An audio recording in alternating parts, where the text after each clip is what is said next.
इस YouTube channel को subscribe करें और अगली वीडियो का अपडेट पाने के लिए बेल आइकन दबाएं। क्लास 11th आरोह भाग 1 पाठ नमक का दरोगा और लेखक हैं प्रेमचंद। प्रश्न उत्तर। पहला प्रश्न देखते हैं। कहानी का कौन सा पात्र आपको सर्वाधिक प्रभावित करता है और क्यों? तो इसका उत्तर होगा, हमें इस कहानी का नायक वंशीधर सबसे अधिक प्रभावित करता है।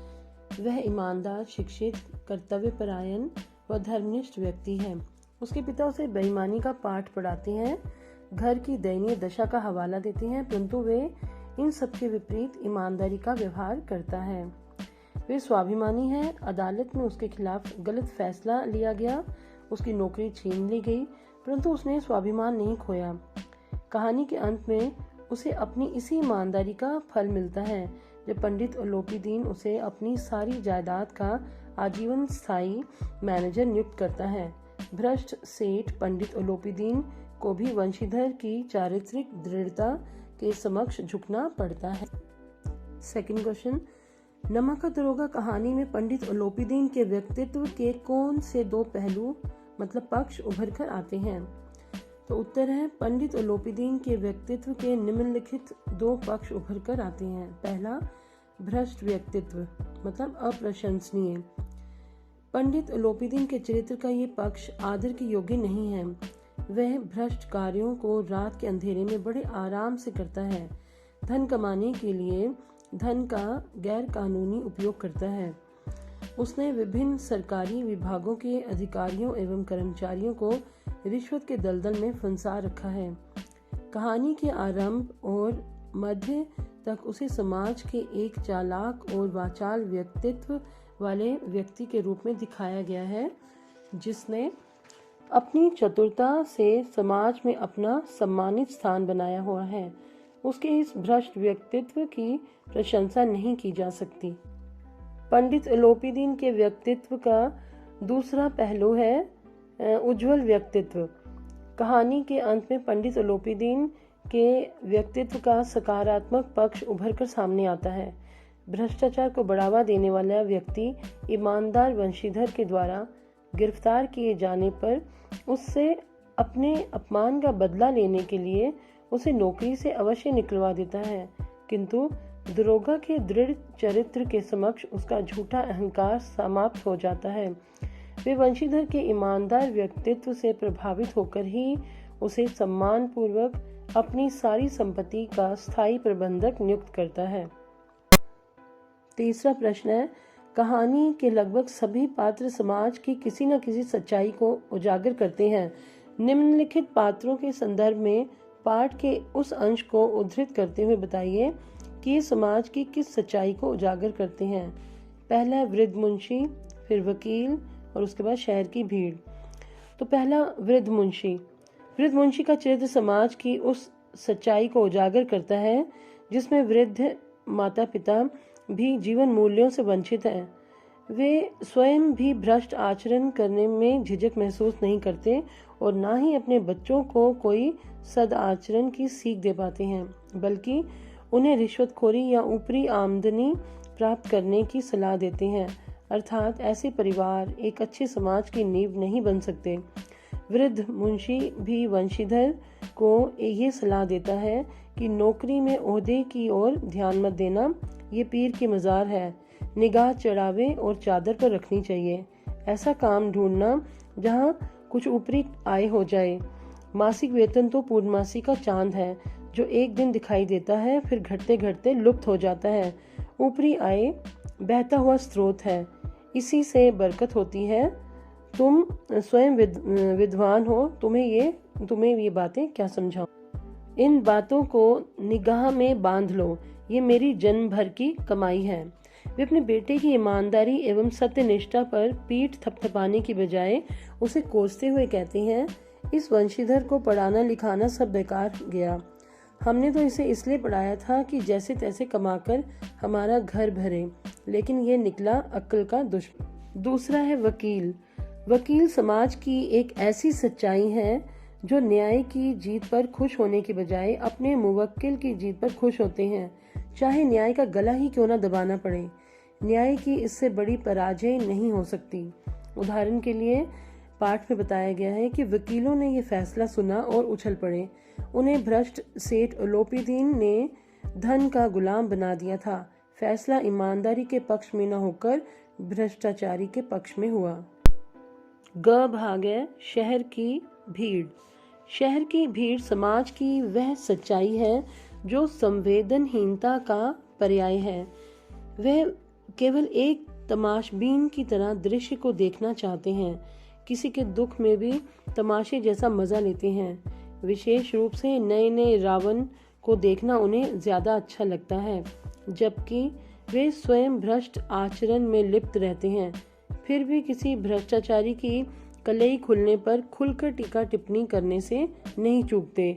उदाहरण के लिए जैसे पाठ में बताया है, जब दूसरे दिन पंडित ओलोपीदीन अभियुक्त होकर कांस्टेबलों के साथ हाथों में हथकड़ियां, हृदय में ग्लानि और क्षोभ भरे लज्जा से गर्दन झुकाए अदालत की तरफ चले तो सारे शहर में हलचल मच गई।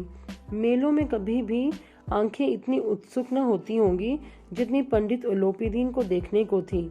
भीड़ के कारण छत और दीवार में कोई भेद नहीं हो पा रहा था। फोर्थ क्वेश्चन है, निम्न पंक्तियों को ध्यान से पढ़िए। नौकरी में ओहदे की ओर ध्यान मत देना, ये तो पीर की मजार है। निगाह चढ़ावे और चादर पर रखनी चाहिए। ऐसा काम ढूंढना जहाँ कुछ ऊपरी आय हो। मासिक वेतन तो पूर्णमासी का चांद है जो एक दिन दिखाई देता है और घटते घटते लुप्त हो जाता है। ऊपरी आय बहता हुआ स्रोत है जिससे सदैव प्यास बुझती है। वेतन मनुष्य देता है, इसी से उसमें वृद्धि नहीं होती। ऊपरी आमदनी ईश्वर देता है, इसी से उसकी बरकत होती है। तुम स्वयं विद्वान हो, तुम्हें क्या समझाऊं। ये किसकी उक्ति है? तो आप लिखेंगे ये उक्ति वंशीधर के बूढ़े पिताजी की है। दूसरा, मासिक वेतन को पूर्णमासी का चांद क्यों कहा गया है? तो इसका उत्तर होगा, मासिक वेतन को पूर्णमासी का चांद इसलिए कहा गया है क्योंकि जिस प्रकार पूर्णमासी का चांद पूर्णिमा के दिन ही पूरा दिखाई देता है और उसके बाद दूसरे दिन से घटना प्रारंभ हो जाता है, ठीक उसी प्रकार वेतन भी महीने के बाद तो मिलता है, पर में एक बार तो मिलता है, परंतु अगले दिन ही घटते घटते शीघ्र ही समाप्त हो जाता है। फोर्थ का ग भाग है, क्या आप एक पिता के इस वक्तव्य से सहमत हैं? नहीं, मैं पिता के इस वक्तव्य से बिल्कुल सहमत नहीं हूँ, क्योंकि जब एक पिता ही इस तरह की सोच का वक्तव्य देगा तो पुत्र की मानसिकता के विकृत होने की संभावना अधिक हो जाती है। ऐसी मानसिकता समाज के लिए भी हितकारी नहीं है। फिफ्थ क्वेश्चन है, नमक का दरोगा कहानी के कोई दो अन्य शीर्षक बताते हुए उसके आधार को भी स्पष्ट कीजिए। तो नमक का दरोगा कहानी के दो अन्य शीर्षक होंगे। पहला तो हम लेंगे कि सत्य की जीत। यह शीर्षक कहानी का केंद्रीय भाव है, मूल उद्देश्य है। वंशीधर को सत्य के रास्ते पर चलने में कठोर संघर्ष का सामना करना पड़ता है, यहाँ तक कि उसे नौकरी से भी निकाल दिया जाता है, परंतु वे विचलित नहीं होते हैं। कहानी के अंत में भ्रष्ट ओलोपीदीन उनके यहाँ आता है और अपने किए पर पश्चाताप प्रकट करते हुए वंशीधर को अपनी संपत्ति का प्रबंधक नियुक्त करता है। अतः सत्य की जीत शीर्षक कहानी के लिए उपयुक्त शीर्षक हो सकता है। नेक्स्ट है, दूसरा शीर्षक हो सकता है नैतिकता का मूल्य। तो ये कहानी नैतिक मूल्यों पर आधारित है। ईमानदारी के महत्व को कहानी में रेखांकित किया गया है। ये कहानी जीवन मूल्यों के प्रति आस्था को बनाए रखने में सक्षम है। अतः कहानी का दूसरा उपयुक्त शीर्षक नैतिकता का मूल्य हो सकता है। सिक्स्थ क्वेश्चन है, कहानी के अंत में ओलोपीदीन के द्वारा वंशीधर को नियुक्त करने के पीछे क्या कारण हो सकते हैं? तर्क सहित उत्तर दीजिए। आप इस कहानी का अंत कैसे करते? तो इसका उत्तर होगा, कहानी के अंत में ओलोपीदीन द्वारा वंशीधर को नियुक्त करने के पीछे ये कारण हो सकता है कि उसने अब तक बेईमान, भ्रष्ट और बिकाऊ लोग ही देखे थे। चूंकि वे स्वयं लालची, धनलोलुप व्यक्ति था, खुद भी लालची था, जिसने बड़े से बड़े अधिकारियों को भी रिश्वत के बल पर अपना गुलाम बनाकर रखा था। केवल एक वंशीधर ही ऐसा व्यक्ति उसे मिला था जो हजारों रुपयों का लालच देने पर भी अपने ईमान से नहीं डिगा। वह अटल रहा, उसने लालच नहीं दिखाया। लोपीदीन अतुल संपत्ति का मालिक था। उसकी संपत्ति की सुरक्षा जिनके हाथों में थी वे भी बेईमान थे। अतः उसे अपनी संपत्ति की सुरक्षा हेतु ऐसे ही दृढ़ चरित्र वाले एक प्रबंधक की आवश्यकता थी, क्योंकि व्यक्ति स्वयं कितना ही बेईमान भ्रष्ट हो पर उसे कर्मचारी ईमानदार व सच्चा ही चाहिए। इसलिए उसने उसे नियुक्त किया। मैं भी इस कहानी का अंत इसी प्रकार अच्छाई की जीत दिखाकर ही करती। अब प्रश्न देखते हैं पाठ के आसपास। पहला प्रश्न है इसमें, दरोगा वंशीधर गैर कानूनी कार्यों की वजह से पंडित लोपीदीन को गिरफ्तार करता है, लेकिन कहानी के अंत में इसी पंडित लोपीदीन की सहृदयता पर मुग्ध होकर उसके यहाँ प्रबंधक की नौकरी को तैयार हो जाता है। आपके विचार से वंशीधर का ऐसा करना उचित था? आप उसकी जगह होते तो क्या करते? तो इसके उत्तर में आप लिखेंगे कि दृढ़ चरित्र वाले ईमानदार वंशीधर का लोपीदीन जैसे भ्रष्ट व्यापारी की यहाँ नौकरी करना बिल्कुल भी उचित नहीं था, ये सर्वथा अनुचित था। मैं अगर वंशीधर की जगह होती तो कदापि उसकी नौकरी स्वीकार न करती। मैं उसको धन्यवाद देते हुए उसके जागृत व्यक्तित्व से खुश होती, किंतु स्पष्ट शब्दों में कह देती कि जिस प्रकार के कार्य का प्रबंधक मुझे आप बनाना चाहते हैं उस प्रकार का कार्य मुझे स्वीकार नहीं है। मेरे स्वभाव विपरीत है इस तरह का कार्य, तो मैं ये नहीं करूँगी। मुझसे ये सब सहन कर पाना संभव नहीं है। आप किसी अन्य व्यक्ति को तलाश करके नियुक्त कर लें।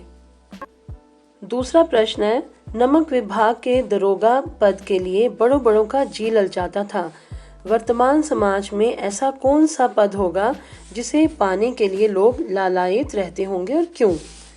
तो इसका आंसर होगा, वर्तमान समय में लोग आयकर विभाग, बिक्री कर, आयात निर्यात या पुलिस का विभाग जो है, उन विभागों के डिफरेंट जो पोजीशंस हैं, जो पद हैं, उनके लिए उत्सुक रहते हैं, क्योंकि इन विभागों में खुलेआम रोज रिश्वत चलती है। वर्तमान समाज के लोग भी ऊपर की आय को महत्व देते हैं। इन विभागों में लोग इसलिए भी जाना चाहते हैं क्योंकि इनमें खाने कमाने के अवसर ही अवसर होते हैं तथा साथ ही साथ पद का रोब भी होता है। प्रश्न 3, अपने अनुभवों के आधार पर बताइए कि जब आपके तर्कों ने आपके भ्रम को पुष्ट किया हो। तो इसके उत्तर में आप लिखेंगे, समाज के बुद्धिजीवी कहे जाने वाले व बड़ी बड़ी बातों को कहने वाले लोगों को देखकर मुझे भ्रम होता था कि शायद ये लोग समाज से भ्रष्टाचार और शोषण दूर करने में लगे हुए हैं। परंतु जब मुझे अपने एक ऐसे बुद्धिजीवी एवं तथाकथित साम्यवादी मित्र के आचरण को निकट से देखने का अवसर मिला तो मुझे पता चला कि उसके चरित्र में तो ईमानदारी का नाम तक शामिल नहीं है। ये लोग सिर्फ बातें करते हैं, इनके चरित्र में ईमानदारी नहीं होती। उसके सिद्धांत कुछ और हैं और तथा व्यवहार कुछ और। जब मैंने बौद्धिकता एवं तार्किकता से विचार किया तो मेरा भ्रम टूट गया। अब मुझे समझ में आ गया कि छद्म चेहरा लगाए लोगों से समाज में परिवर्तन की अपेक्षा करना उचित नहीं है। ये दिखाने के इनके दांत और होते हैं और खाने के और। नेक्स्ट क्वेश्चन है क्वेश्चन नंबर 4, पढ़ना लिखना सब अकारथ गया। वृद्ध मुंशी जी द्वारा ये बात एक विशिष्ट संदर्भ में कही गई थी। अपने निजी अनुभवों के आधार पर बताइए। तो इसमें जो तीनों पॉइंट्स हैं, जब आपको पढ़ना लिखना व्यर्थ लगा हो, एक तो इसका उत्तर देना है। जब आपको पढ़ना लिखना सार्थक लगा हो, इसका उत्तर देना है। और तीसरा, पढ़ना लिखना को किस अर्थ में प्रयुक्त किया गया होगा, साक्षरता अथवा शिक्षा। तो ये तीनों क्वेश्चंस जो है, इसके तीनों जो पॉइंट है 4th क्वेश्चन के, ये आप स्वयं करेंगे क्योंकि इसमें आपने अपना एक्सपीरियंस बताना है। प्रश्न 5, लड़कियां हैं वह घास फूस की तरह बढ़ती चली जाती हैं। यह वाक्य समाज में लड़कियों की स्थिति की किस वास्तविकता को प्रकट करता है? तो ये वाक्य समाज में लड़कियों के प्रति लोगों की हीन मानसिकता को व्यक्त करता है। लड़कियों के युवा होते ही माता पिता को उनके विवाह आदि की चिंता सताने लगती है। विवाह के लिए दहेज इकट्ठा करना पड़ता है। परिवार को ही नहीं बल्कि समाज को भी वे आर्थिक बोझ लगने लगती हैं। 6 question, do it yourself. Next 7 question है, समझाइए तो जरा। इसमें पहला है, नौकरी में ओहदे की ओर ध्यान मत देना, ये तो पीर की मज़ार है, निगाह चढ़ावे और चादर पर रखनी चाहिए। तो इसके लिए अब लिखेंगे कि इस पंक्ति में समाज के उन लोगों की मानसिकता पर व्यंग्य किया गया है जो लोग नौकरी के पेशे में पद को महत्व नहीं देते बल्कि ऊपरी आमदनी को अधिक महत्वपूर्ण समझते हैं। ऐसे लोग अपनी स्वार्थी प्रवृत्ति मतलब स्वार्थी स्वभाव के कारण समाज में भ्रष्टाचार को बढ़ाने का कार्य करते हैं। ये लोग बड़ी ही समझदारी के साथ समाज में इज्जत के साथ जीवन यापन करते हुए अपना दबदबा बनाकर रखते हैं। 7वें का सेकंड पॉइंट, इस विस्तृत संसार में उनके लिए धैर्य अपना मित्र, बुद्धि अपनी पथ प्रदर्शक और आत्मावलंबन ही अपना सहायक था। तो इसका उत्तर होगा कि वर्तमान समाज रिश्वतखोरी और भ्रष्टाचार के दलदल में धंसा हुआ है, जहां नैतिक मूल्यों का पतन हो चुका है, मतलब नैतिक मूल्यों में गिरावट आ चुकी है, तथा कुछ ही लोग अपनी नैतिकता को दृढ़ता से बचाकर रखे हुए हैं, जिनका प्रतिनिधित्व कहानी का नायक वंशीधर करता है, जो अपनी बुद्धि, धैर्य और चरित्र की दृढ़ता के बल पर इस भ्रष्टाचार के दलदल की ओर आकर्षित नहीं होता। ऐसे ही लोग अपने धैर्य, बुद्धि और स्वाभिमान के चलते जीवन में प्रगति की ओर अग्रसर रहते हैं। 3rd पॉइंट, तर्क ने भ्रम को पुष्ट किया। तो इसका उत्तर होगा, जब रात को सोते हुए वंशीधर की नींद अचानक गाड़ियों की गड़गड़ाहट की आवाज़ से खुल गई और वे उठ बैठे तो सोचने लगे कि इस समय रात को गाड़ियों को पुल के पार ले जाने का क्या कारण हो सकता है। उनको संदेह हुआ कि ज़रूर कोई गैर कानूनी सामान ले जाया जा रहा है। उनके मन का ये भ्रम अचानक तर्क के स्तर पर सोचने पर पक्का हो गया कि रात के अंधेरे में कुछ गैर कानूनी कार्य किया जा रहा है और ये सही निकला। 4th पॉइंट, न्याय और नीति सब लक्ष्मी के ही खिलौने हैं, इन्हें वह जैसे चाहती है नचाती है। तो इसका उत्तर होगा, इस पंक्ति द्वारा लेखक ने प्रजातंत्र में भारतीय न्याय व्यवस्था पर व्यंग्य किया है। भारत के न्यायालयों में भी नीति और न्याय को धन के बल पर परिवर्तित किया जा सकता है। निर्दोष को दोषी और दोषी को निर्दोष सिद्ध किया जा सकता है। अर्थात न्याय और कानून को भी धन के बल पर आसानी से अपने पक्ष में किया जा सकता है, जैसे ओलोपीदीन ने किया। 5th पॉइंट है, दुनिया सोती थी पर दुनिया की जीभ जागती थी। इसका उत्तर होगा, निंदनीय बातें बहुत ही शीघ्र और आसानी से एक दूसरे तक पहुंच जाती हैं। जब ओलोपीदीन गिरफ्तार हुए थे तब रात्रि का समय था, लोग सो रहे थे, फिर भी उनकी गिरफ्तारी की खबर तेजी से फैल गई और लोग इस विषय पर बातें करने लगे। 6 पॉइंट, खेद ऐसी समझ पर पढ़ना लिखना सब अकारथ गया। अकारथ मतलब बेकार गया। इसका उत्तर है, लेखक इस पंक्ति के माध्यम से उन लोगों पर व्यंग्य करता है जो लोग पढ़ाई लिखाई का सीधा अर्थ दुनियादार बनने और धनोपार्जन को ही समझते हैं। जब वंशीधर को सत्यनिष्ठा के साथ अपने कर्तव्य का पालन करने के कारण नौकरी से निकाल दिया गया तो उसके बूढ़े पिता को लगा कि उनके बेटे की पढ़ाई लिखाई बेकार गई। उनका मानना था कि उनके बेटे को भी उतना ही दुनियादार और समझदार होना चाहिए जिससे वे आसानी से धन कमा सके। पिता की समझ से पढ़ाई लिखाई घर की आर्थिक स्थिति मजबूत बनाने के लिए की जाती है, जिसका उपदेश भी घुमा फिराकर स्पष्ट शब्दों में उन्होंने वंशीधर को दिया था। नेक्स्ट 7 पॉइंट, धर्म ने धन को पैरों तले कुचल डाला। इसका उत्तर होगा, विराट धर्म शक्ति के समक्ष नश्वर धन शक्ति की तुच्छता का एहसास होना। वंशीधर ने ओलोपीदीन द्वारा दी जाने वाली 40,000 रुपये की रिश्वत को भी ठुकराकर अपने ईमान को डिगने से बचा लिया था। कहानी के अंत में अलोपीदीन इसी धर्म शक्ति से प्रभावित होकर झुक जाते हैं और कहते हैं कि मुझे आज तक किसी ने परास्त नहीं किया, सबको मैंने धन का गुलाम बना दिया। परास्त किया तो आपने, मतलब मुझे हराया तो सिर्फ आपने। वे उनके पिता से कुल तिलक और धर्मनिष्ठ मनुष्य कहकर वंशीधर की प्रशंसा भी करते हैं। लास्ट 8th पॉइंट, न्याय के मैदान में धर्म और धन में युद्ध ठन गया। तो इसका उत्तर होगा, इस संसार में धर्म और अधर्म के बीच सदैव से ही संग्राम होता आया है। इस कहानी में भी अदालत में न्याय के परिसर में वंशीधर की धर्म शक्ति और अलोपीदीन की धन शक्ति में युद्ध छिड़ा हुआ था।